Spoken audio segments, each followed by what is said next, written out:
Welcome to the Genesis of the Doctor podcast, where we're taking a journey through the time and space of the history of Doctor Who. I'm Tris. And I'm Joy.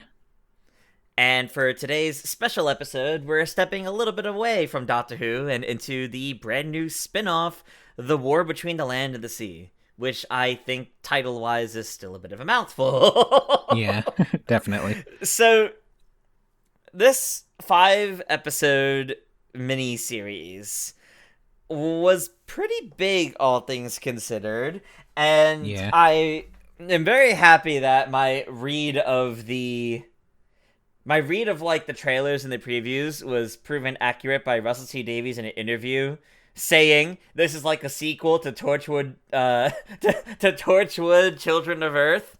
There's a lot of things you can find throughout this that relates to that or kind of follows up on that. And boy, does it show at times. In some ways, this feels just as adult.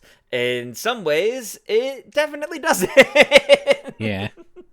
This was a fascinating experience. And I have a lot of feelings, a lot of conflicting feelings about it. I want to say I liked it as a whole. Yeah. But I don't know if it's that I liked it as a whole or if I just like specific parts. How do you feel? Just like off the top of your head, like initial takeaway from everything that went on in these 5 episodes.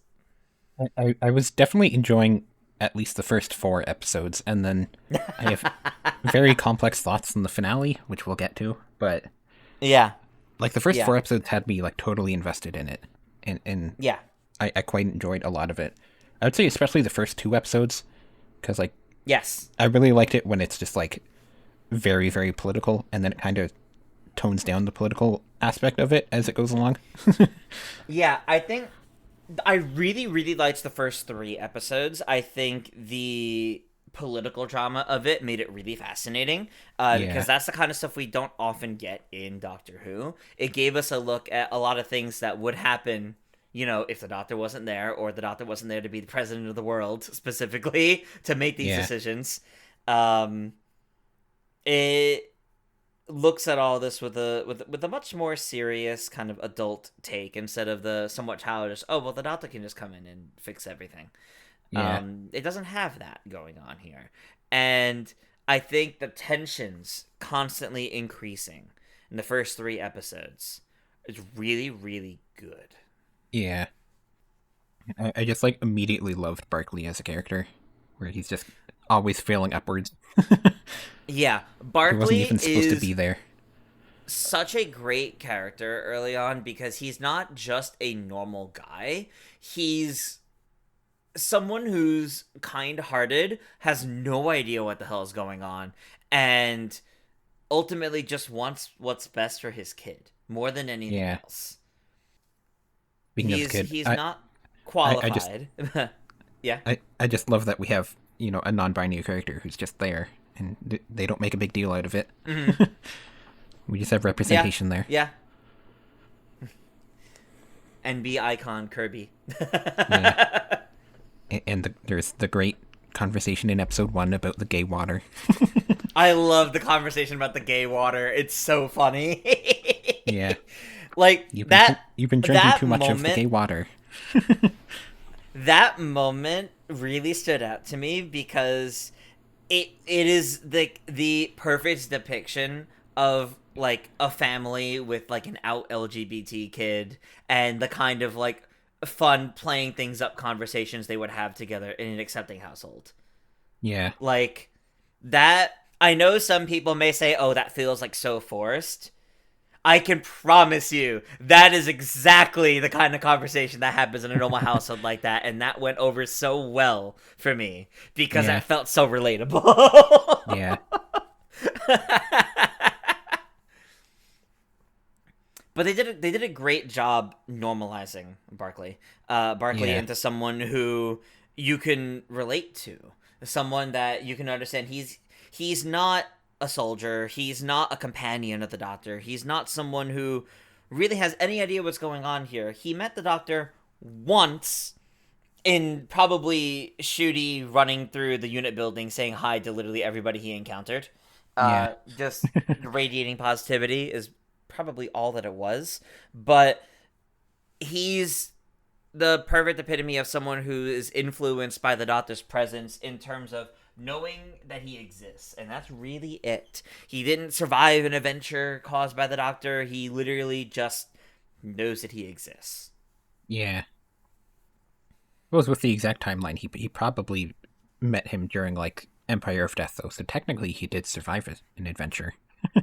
Probably, but not directly. But, yeah. It wasn't in the room when Sutek invaded, I guess. No. He was nowhere in that tower. I'm pretty confident. He was, like, on the, like, first or second floor of the tower, probably. Yeah. The civilian-related area. And then there's like, smaller good moments that I enjoyed about, like, political aspects of it. Like, you have the immigrant that's forced to work for the bad guys for citizenship papers and stuff like that. Whereas just, it's unapologetically political in at least the first couple episodes. Yes. Yeah, it's very unapologetically so, but it's also very, unfortunately, realistic with a lot of the depictions for it, too. Like, they were not afraid to cross lines, because I'm sure there's some in there that definitely do, and those are the things that made me think of Torchwood, that's for sure. The true villain all along being the corrupt people with some sort of governmental sway that want to quote unquote benefit the human race and line their pockets in the process. Yeah. And I will note that like when they're doing, like, the stuff with people on the TV, they mention that they're talking to a candidate from the Albion Party, which is from 73 Yards. It's that party that they're talking to. He's just, like, the angry guy saying, like, we can't let the Homo Aqua dictate what we're doing and stuff. He was, like, the angry guy on the news there. So you got a little connection. Huh. This was also directed by Dylan Holmes Williams, who did 73 Yards in Dawn Bubble as well. He directed all of these. Okay. So there's another connection there. Yeah. And the directing was very good, I have to say. Like, a lot of the shots were, like, so well done. 100%. This also has, the composer is Lorne Balfe, who, it's not Murray Gold. It's Lorne Balfe, who has done a lot of movies. Ones that I recognized out of his filmography are the Lego Batman movie and the Dungeons & Dragons movie. So he's done a lot of big things. Interesting. And the music was very good in this, too, I gotta say. Yeah, it was. I also like when Berkeley goes off script, and then Kate Stewart's like, oh, this is like working with the Doctor. It's like working with the Doctor. Yeah, that's one thing I really liked about this, is this show really worked well, is, like, if you had someone who didn't really know much about Doctor Who, only really knows, like, the existence of the Doctor, this actually does a great job kind of introducing that influence.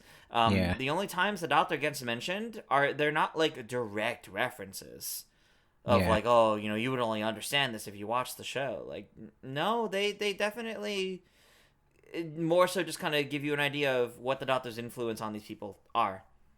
Yeah. And then episode 3 was just so, like, it's a very touching episode where you're meeting all these characters as they're going down below the surface, and you're slowly opening up to all these different characters you're meeting, and then they all die. And Ted blows all of them up. Yeah. I kind of was suspicious of Ted when he brought out the globe, and I'm just like, what? It looks a little weird. That's a weird looking globe you got there. I didn't think it was a bomb, but it was. I don't know. I was a little put off by that, but because it's just like it has the lines on it and everything. Yeah, I thought it was odd. I didn't think it was a bomb. I thought it was going to be like something like poisonous to the touch for them or something. Yeah. But yeah, it's unfortunate considering, like, other than Ted, half the characters, in that descent are characters that we had been seeing up to this point in other areas. Some of them for Unit, and a lot happens. That third episode, I think, is so good because so much of that episode is their descent, and I think the tension is, like, at its peak. Yeah.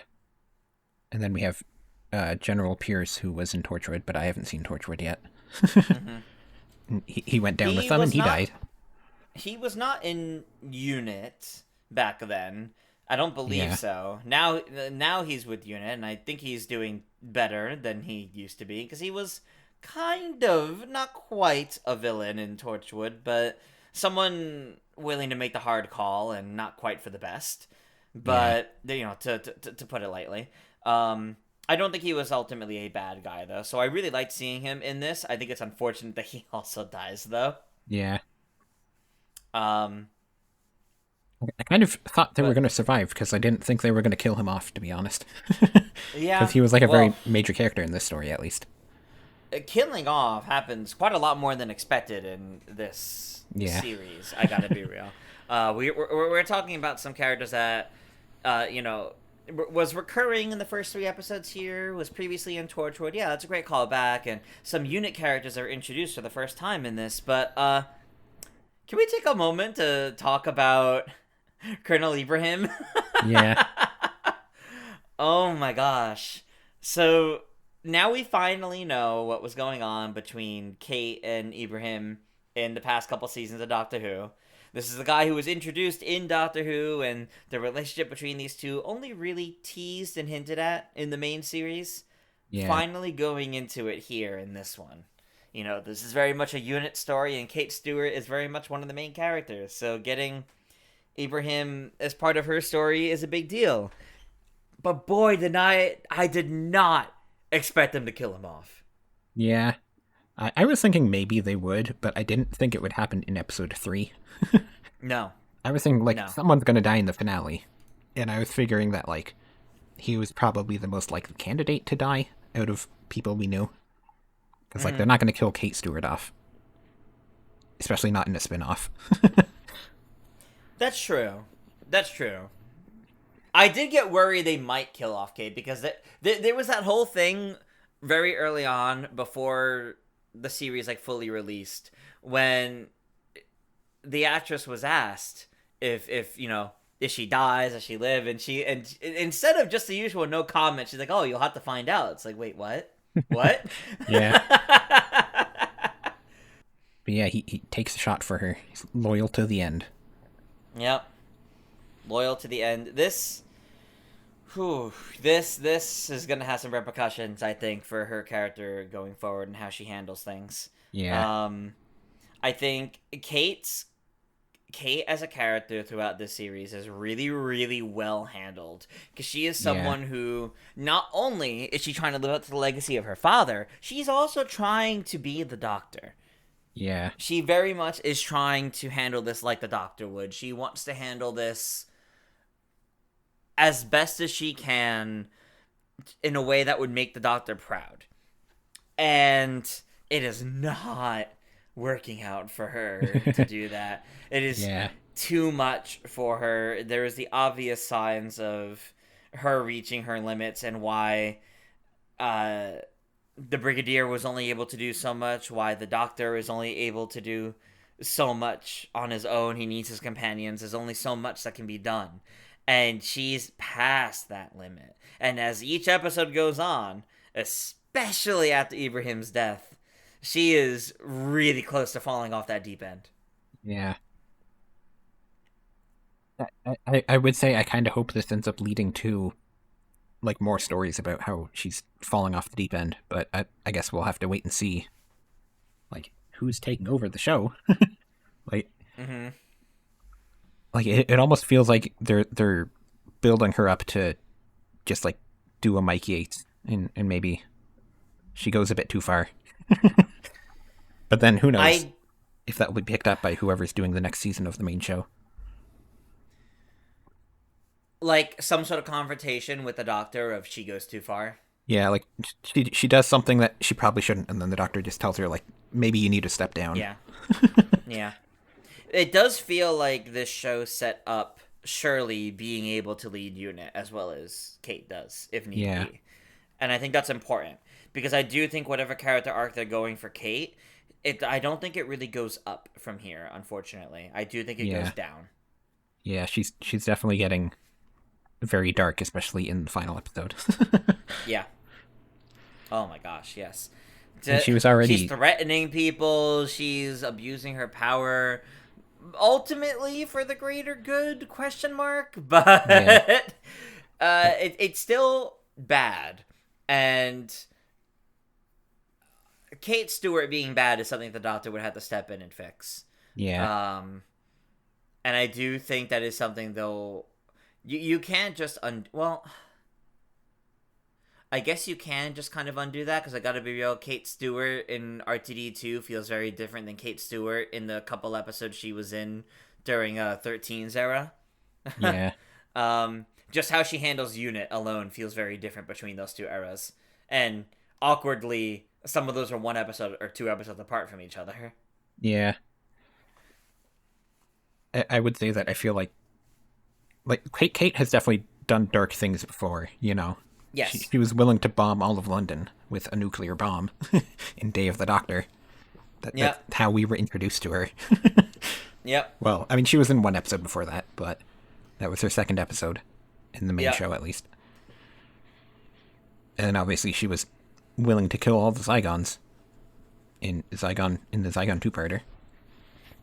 And the Doctor had to talk her down, and she apologized.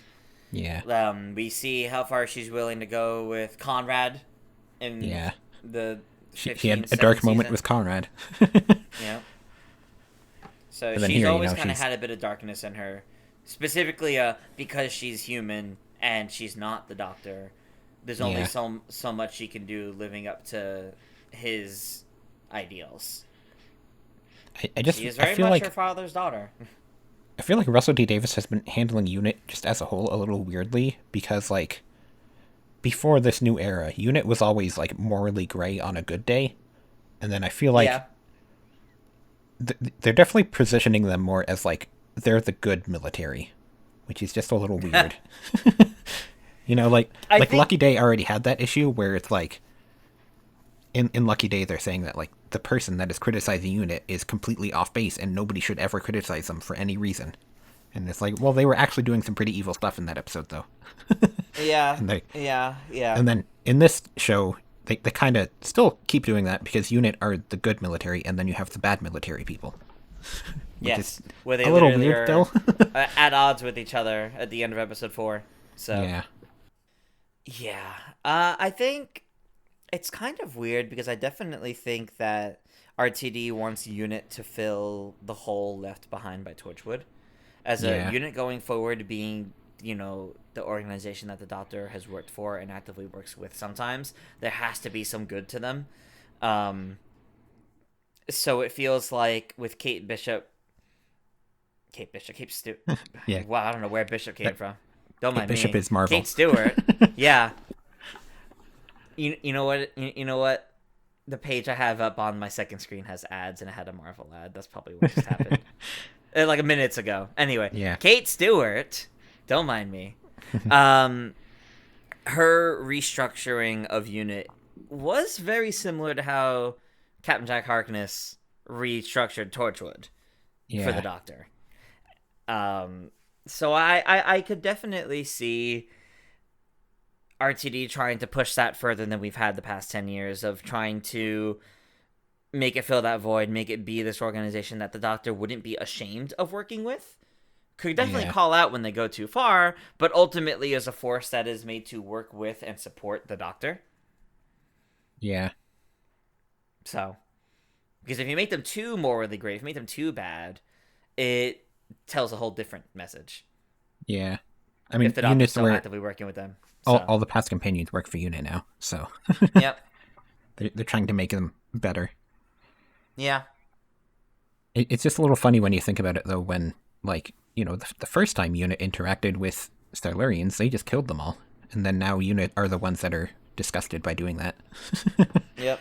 It's a little funny to think about. I would have loved a scene of Kate talking about how her father handled it with the Silurians and wanting to not do that again.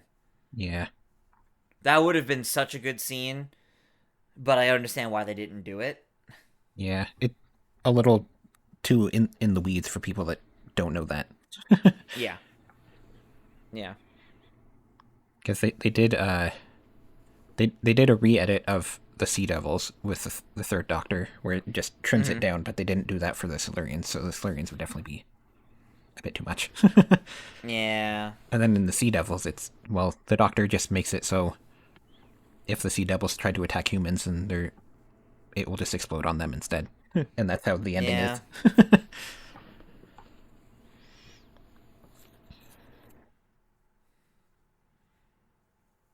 I will also note, though, that in episode 3, when we see the wide shot of all of the Homo Aqua, we do have, like, the 13th Doctor Sea Devils do appear there very briefly. Oh, do they? There's like one group of them. It's like after we do like the pullback scene and then we flip to like the people's perspective, there's just like one group of them in the front there. Oh, okay. They're kind of obscured by shadows, so it's hard to see them, but they are there. I like that, actually, because it So kind it of does gives the idea establish of there's different kinds. Yeah, it establishes that like the old design still exists. Or we're not saying that this new design are the only ones. Yeah. I do like how they addressed also that they shouldn't be calling them Sea Devils. We're better than that now. Because you even had that with 13, where like 13 looks one in the eye, she goes, "Sea Devil," and then it just says it right back to her, and she's like, "All right." Like, no, that's not what they're called. That's what we call them. We could be better than that. And then it was also extra funny when at the beginning, like when they announced they were calling them Homaka, everyone was like, but that's not what they would be called. That's not like correct. And then we find out, well, General Pierce just decided we're calling them Homoaka because it sounds good. And it's like, okay, I can deal with that. That's fine. It's at least more respectable than, what we were calling them before. Yeah. I think this is a good time to talk about how much that species has evolved, though. All the different things they have, all the different tech they have now. It's fascinating, I think. Yeah. I really liked how it, like, further developed the Homo Aqua a bit more. And I guess Homo Amphibia are, like, the main ones. And then you have the scene of Salt being gender fluid. Which is great. And they didn't do anything more with that. I was so disappointed. It happened for one scene and then it never came up again. Yeah. It would have been interesting for them to explain it a bit more, but yeah, they just did it for a single scene. Let Barclay learn he's bisexual in the moment. Come on. Or something. No, I don't know. I think they did a lot that really taught us, world building wise, a lot about this species, a lot more than we typically learn from Doctor Who. I think it's because we had 5 episodes with them, because they did something new like every time. But it's utterly fascinating how much work they put into all of that, all the world building and really making it play out. Like the way they were able to make the climate at the bottom of the sea suitable for people. That's so cool. Even though it was like inside some sort of organism, we see a bunch of the other sea creatures out there. Like, it's fascinating how much they played that up. You have the little pearl that's like embedded in their necks, which we only see for one moment, but apparently it's some sort of like, there's like a signal that comes out that they can see out of that. That's how they saw what the Barclay being respectful. Like, that's incredibly fascinating. Yeah. And I just like how, like, they also just establish a bit stuff and then don't really explain it. Like, they have Salt mention that, like, there are the Titans, and like, who are the Titans? We don't know. It's just someone is Titans down there. Just casually the Titans. There's still mysteries about them that you don't know. I wonder if the Titans are going to be what the Doctor deals with in the future, now that we're done with the gods. Maybe. I mean, that would fit, because, the Titans are essentially gods in Greek mythology. Yep. They're the parents of the gods. Yep. And if there's Titans, oh boy. We'll have an episode. That wording carried a lot of weight, and we didn't go into it at all.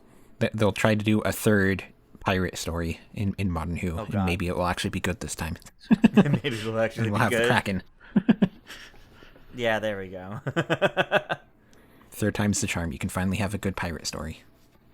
But no, I love how much characterization they did for Homo Aqua, and the amount of like world building and like around their entire society, and also just like all their biology. Like they really fleshed all that out way more than I ever would have expected them to, and I think that's so cool.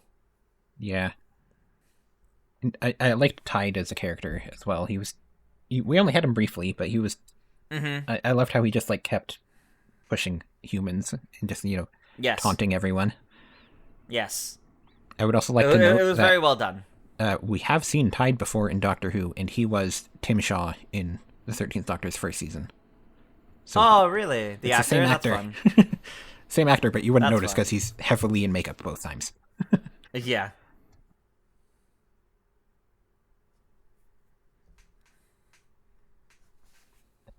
I like though that when he was just like, "Well, you started melting the ice caps," and then they keep trying to argue, and he's like, "You started it, though." He just refuses to give them a moment. It's true though, unfortunately. Yeah. And that's kind of the thing. Even beyond this being a political drama, it's also very much an environmental story. There's no way Yeah. to tell a story like this and not make it that. Yeah. Unless you were just trying to be incredibly ignorant and completely fictitious. And it really ruins the idea of suspension of disbelief if you don't. So Yeah. I know one of the big criticisms people had of this was that it felt too preachy. But you can't really tell a story like this to this degree without addressing these things. It has to be preachy. It has to be about how we polluted the oceans because that's where they Yes. live. How we polluted the oceans where they live, how we've, caused a lot of damage to the earth that they would also have to suffer the consequences of, not only us. Yeah. Like, it can't go unaddressed. It just can't. And one of the best moments with Tide was, "Why are you all insane?" Yeah. It's like, you came here and Actually, blew a yourself great up. moment. Why are you insane? And then Kate's like, "Well, hundreds of years of hundreds of years of our society, we've never been able to answer that question." Yep. Yep. Yeah. Unfortunately, it bothers me that moment of, the constant reminding of that it was never Homo Aqua that killed everyone, it was a human plot, that never really got public. Yeah. And that did bother me. That should have gotten public as soon as the proof was found, as soon as Tide mentioned that. Well, I guess it really should have become public, and it's a shame that it didn't. I guess it kind of probably was because they had the implication that like there were reporters in the room now when they did their meetings. So Yeah. I guess they must have found out, but they just kind of didn't really deal with it. Yeah.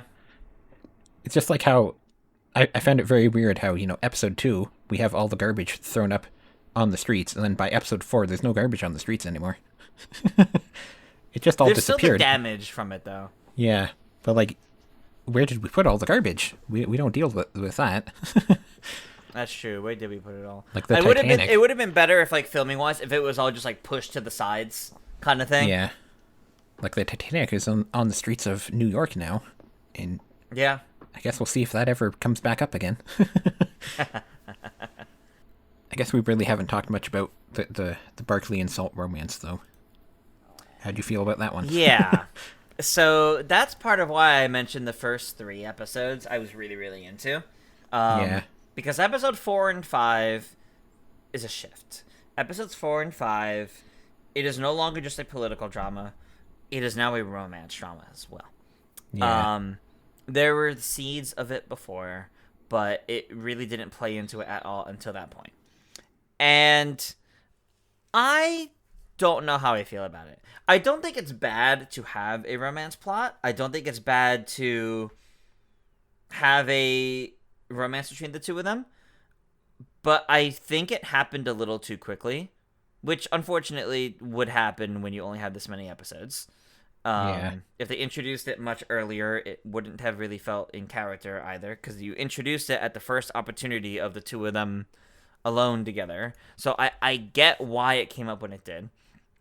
Um, I think I would have been okay if they didn't have him quite literally sleep with the fish and Yeah. have comments on it. I could have done without the sex jokes and references. Yeah. They didn't need to push it that far. Yes, that's their reminder this isn't Doctor Who. They can do that, but they didn't need to. Yeah. The romance plot just feels a little weird to me because, like, to be honest, when we got to episode 4, I was thinking, is this going to be a Romeo and Juliet thing?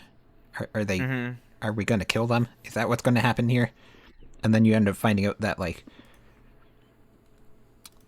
not to get into the finale too much, but we essentially figure out that, like, the overall message of this story is not necessarily about how we can change the world, but about how we should try to find happiness in the world, even if it's a really terrible place, you know? Yeah. Where it's like, a lot of bad happens, but the overall message of the story is that even if all this bad is happening, you can still find love and you can find happiness with other people, and that's Yes. how they end it. And it's just very weird how, like, especially in the finale, you know, it's just, well, the bad guys win, essentially. But it's okay because Salt and Berkeley get to have a romance. It's okay because they get to have a romance and humanity survives. Yeah. Woo.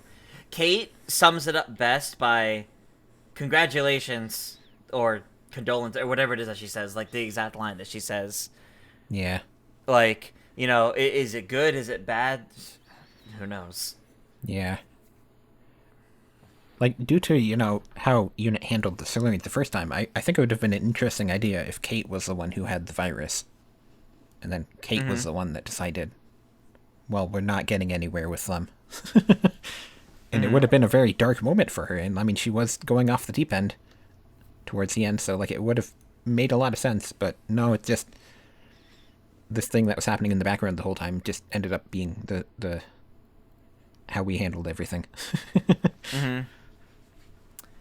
Yeah, I'm not sure how I feel about everything with the virus with Severance. I think I would have preferred it not be Kate. So I'm glad it's not Kate. While I do agree it would have been interesting, it would have had parallels to her father with the first Silurian story. I'm glad that's not how it went, simply because it allowed us to see how she's not trying, even though she is going off the deep end and taking a darker path, she's trying not to repeat the past mistakes. She's trying to be a better humanity. All of her calls that are too much and pushing herself are ultimately so she's involved in the betterment. Yeah. You know, it's her threatening her therapist is so that she's still able to keep working to do good, even though that will eventually lead to her doing bad, most likely. But yeah, it's the kind of thing of she has good intentions, but she's not going about it the right way. So I'm glad that she wasn't the one behind, you know, the ultimate evil to it all. Yeah. The genocide, but I don't know. I think the finale is a complicated situation because I think it's an unsatisfying ending to the story, but it's intentionally unsatisfying. So, like, I wouldn't say it's necessarily a bad ending. It's just, it feels weird. Because, you know, everything that the heroes were doing across the entire story doesn't matter. None of it matters. And it's just weird. Like, I think ultimately that's kind of like the issue these last couple seasons have had, is that, like, you know, the plot that we're building up over the course of the season doesn't actually matter when it gets to the end of it. You know, Ruby's mother didn't matter. Like, Mrs. Flood is the secondary villain, not the primary villain. And then here it's literally everything the heroes were doing across the entire story doesn't matter because the villains were just doing stuff behind the scenes. So, the villains win. It's a weird storytelling choices. Everything that happened throughout then only actually affects Barclay and Salt, and only them. And then, like, Yeah. Barkley abandoning his family does not feel like the Barkley we knew in the first 2 episodes. They need a better build up for that. I mean, they kept showing like there's some sort of emergency with him. We had the build up in the finale of something. He feels like something is wrong with him. He only feels good in the water. Like he like feels uncomfortable outside of water. So like there was definitely signs of this change happening, but it not happening until the very final scene. And it's he has a tragic, sad goodbye to his family over the phone where he can't even like say goodbye to them. I think they definitely could have brought his family out to the beach to say goodbye. But especially because then we it's don't even get... but as soon as he's with Salt, he's all happy again. Yeah, especially because we don't even get to hear the conversation with the family because it's just it's music over the scenes that we're seeing. Yeah, I think that's okay because we can very much understand what's happening there. But I do think it is unfortunate with how much of a family man he has been and how much he's cared about his child. Yeah. For him to, I guess, willingly leave and be with Salt, it does feel a little strange. I think that could have been a bit better. He did have very good scenes with his family throughout this whole show, though. Like, it was something we needed in Doctor Who. I love that they let him just cry with them. Yes. Just like, in episode 3 in particular, when he's like, of course I'm fine. Scared. I'm always fine. I do everything. And then, his ex-wife is like, you don't have to be strong with me. It's okay. That was such a good scene because that was the scene that convinced me, even though his ex-wife complains, they really aren't on bad terms. Like they still like love each other as friends, at least. Like they are supportive of each other. They may not be in like a happy, loving marriage anymore, but that's okay. They still know each other best. Yeah. I loved that scene because I think it's gonna sound so cliche. That scene felt very human. Yeah. With the kid being upset at them and then coming back and apologizing when the family's group hug, crying, like very, very good, powerful scene. Yeah. And then you have a similar scene in episode 5, which I don't think is as good as the one in episode 3, but it's more about comforting him specifically in that one. I like that we have a male protagonist who's just allowed to cry and it's okay. Yeah. I guess the 15th Doctor did that a lot, but it's impactful scenes when he's crying. Yes. And just a note for Russell T Davies wrote the first episode and the 5th episode, and then the middle 3 were by Pete McTighe. Okay. Originally, they announced episode 4 was supposed to be co-written by both of them, but then when the final episode came out, it only credited Pete. So I guess Russell T Davies' part in it was probably small enough where they figured he didn't need to be credited. Interesting. But obviously, it's a collaborative effort for like the whole thing. Yeah. Because they were probably talking a lot about it. But no, it's fascinating actually how they divided it up like that. So that kind of tells me the main points were RTD and how we got to the main points he let Pete handle. Yeah. I definitely think this is some of Pete's best work for Doctor Who. Although, I mean, I agree. Not really a high bar for his other episodes, to be fair. But it's good. If this was a sign of him becoming next showrunner after RTD, I think I would be okay with it, honestly. Yeah. I think he could do it. I do think this still has like the issue that a lot of his writing has, though, where like you go into it expecting one message and then you get a different message and then it just feels weird at the end. Yes. Where we thought the message would be about like holding politicians responsible, and then it turns out it's not about that because they just. Nope. We get the implication of like they will die someday, and that's it. Someday they'll die. Don't worry about it. And then we'll get them someday. At the very end, Kate will just hold a random civilian at gunpoint. So when funny. the actual villains get away. Funny scene. The best environmental messaging we could ever get. Unsubtle. Litters. Yeah. Pick it up, Cox gun. Such a good scene. That was getting memed around for a bit. I loved that. Yeah. Perfectly encapsulates where she's at now, too. I know some writers who use subtext, and they're all cowards. That's what the show's all about. Yeah. Yeah, no, absolutely. No subtext needed for that one. But it's really, like, fair, though. Like, when you think of, like, someone in her position after everything they dealt with, you're really gonna litter on the beach right now? Are you kidding me? Yeah. It's kind of weird that, like, the beaches are already open, to be fair, but I guess we don't worry about that. Technically, it's not. They went into a restricted area, so that jogger also was just in a restricted area. Yeah. I did like her scene when she was talking to the Prime Minister about how, like, I will be here after you. They will vote you out. And then she also mentions how, like, the next Prime Minister is probably going to be horribly racist. Yeah. Well, racist towards Homo Aqua. Yep. And then I'll still be here after them, too.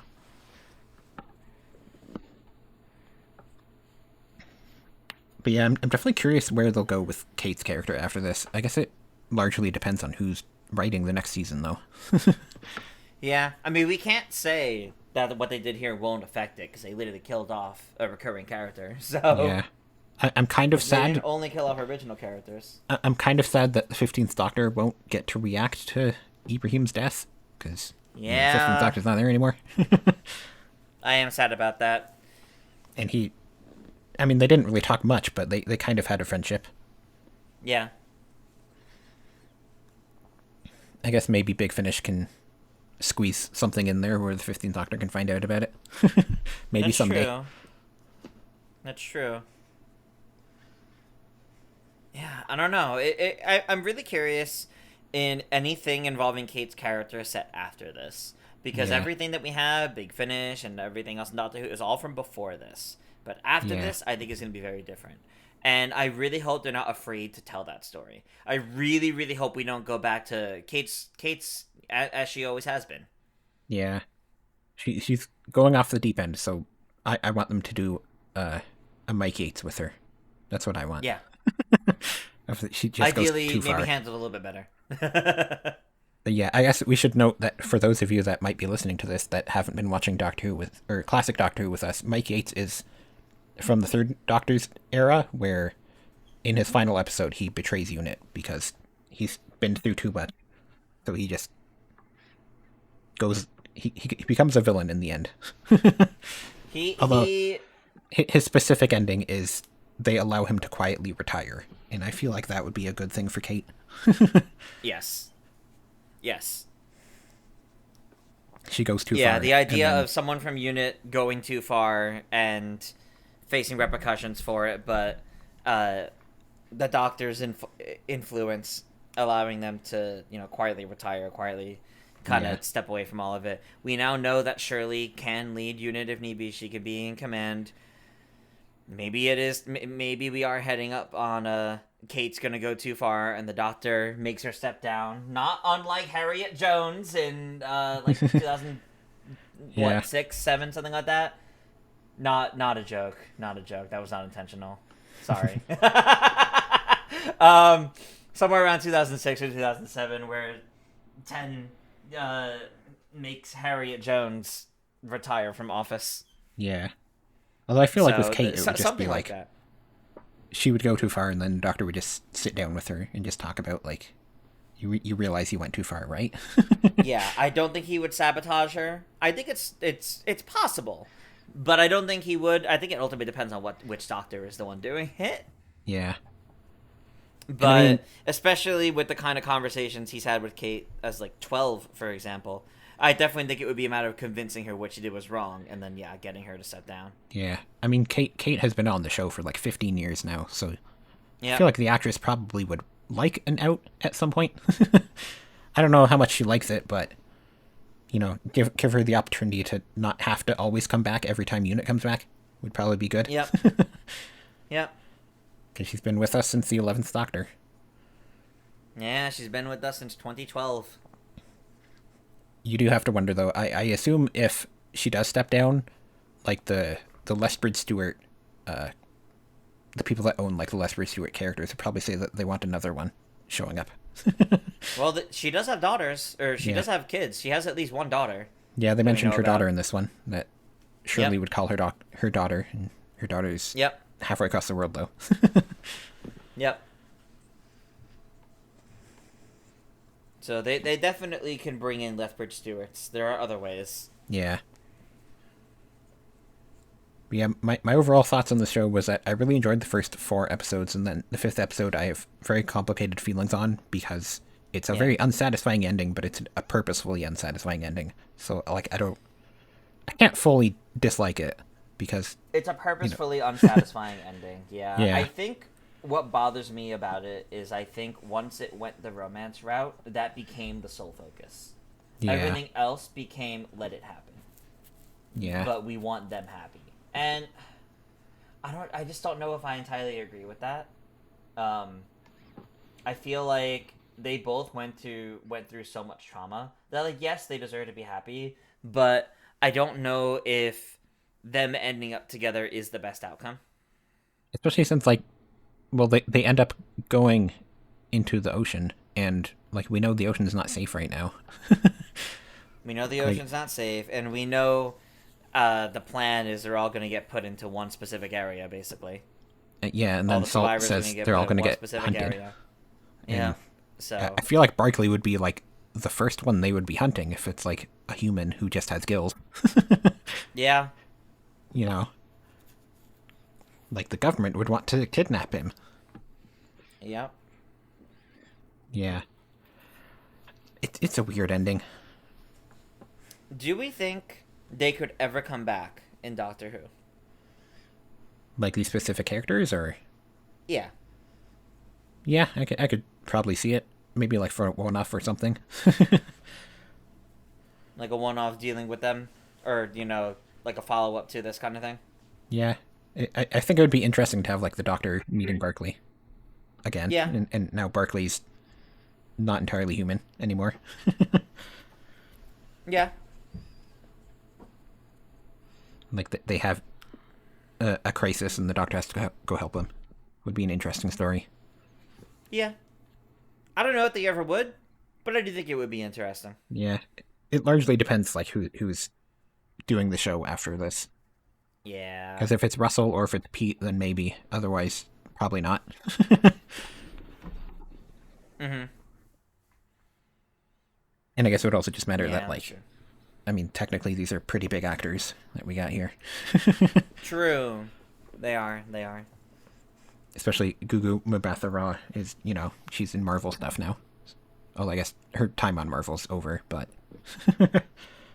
she was in Loki. Wait, is she? She was... Oh, that's right. Yeah, she was in Loki. She was in Loki. That's right. I did forget about that.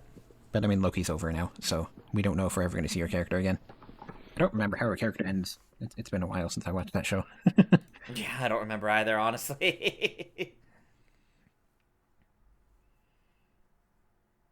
But I think overall, honestly, I enjoyed the show more than I expected to, but I didn't love the end. Yeah, it's funny to me how every single time we have a story with either Silurians or Sea Devils, it is the humans kill them all in the end, essentially. Yeah, like, I had a feeling that was going to be the case because realistically, there was no way they were going to have this show end with a drastically changed humanity, because then the Doctor has to deal with that in future stories. You have to consistently have that. You can't just whisk it away of, oh, that was an alternate timeline. Like, yeah. You can't. This has to be a self-contained show so that it doesn't... You don't have to see it to watch the next season of the main show. Yeah, exactly. So, unfortunately, yeah, it was always going to end with something happening to the the Homo Aqua, and humanity ends up, quote-unquote, okay. Yeah. For better or for worse. Maybe it would have been a fun idea to have this set in the future so that you could actually have a different ending. And then just be like... That's true. Well, there's just a part of human history where there's just Homo Aqua there too, but... Yeah, but you wouldn't have been able to have the recurring characters that are familiar then. Yeah. Like... Yeah, I'm hoping this leads to something with Kate, at least. Where she just keeps going off the deep end. Although debatably she's always been doing that. Because UNIT has a nuclear bomb under London, and that's been the case since, Day of the Doctor. At least, yeah. It is also just a little weird to me how, like, we don't bring up everything she was doing with the Zygons in this. Because, like, she was ready and willing to kill all the Zygons. Yeah. And we just don't bring that up. Like, even if it's just like, I almost screwed up before, and I don't want to screw up now. Like, a little line like that would be interesting, but it's just not addressed. Mm-hmm. And technically, she doesn't remember the Zygon thing. Yeah, I guess. What happened at the... Yeah, because her memory was wiped at the end of it, so she technically doesn't even remember that. So, growth that she had from that technically isn't there. Yeah. Well, I think that mostly covers our thoughts. Honestly, I think I had lower expectations for this, but I ended up rather enjoying it. Yeah. It wasn't the best. I like other Doctor Who spinoffs better, but this does give me hope that if we ever get other spinoffs, maybe they will be just as entertaining at minimum. Yeah. Would be interesting to see if we get more, although at the time we're recording this, the future of Doctor Who is a little uncertain. So we don't know. Yep. Yeah. I guess we should note Hard to that say. This was recorded in early January, so when it's coming out on YouTube, it's probably way later than that. Yeah, we recorded this not too long after watching the UK release. Yeah. So maybe by the time this is out on YouTube, we do know what's happening with Doctor Who. You'll have to just listen to our regular episodes of the podcast to know our thoughts on that. Yes, and if you want to join us for those, we do have a Patreon. Genesis of the Doctor doesn't typically cover Modern Who. We kind of do when there's something like really big and brand new with it afterwards, instead of episode by episode. Otherwise, we are focused on going through classic Doctor Who. We are currently, as of recording this and during release probably, we're in the middle of the 4th Doctor. And if you wish to join us on this journey, in addition to subscribing to the channel, you can also support us on Patreon. For just $1 a month, you can get into our Discord, where we'll be encouraging discussions between the episodes that we're watching, and you'll also get early access to these recordings, basically right when they're done. And then at our higher tier, our companion tier, for just $5 a month, you'll be able to watch us live as we record. We'll have a little text chat on the side, and you can tell us that Salt and Barkley are the best romance of 2025. I don't know.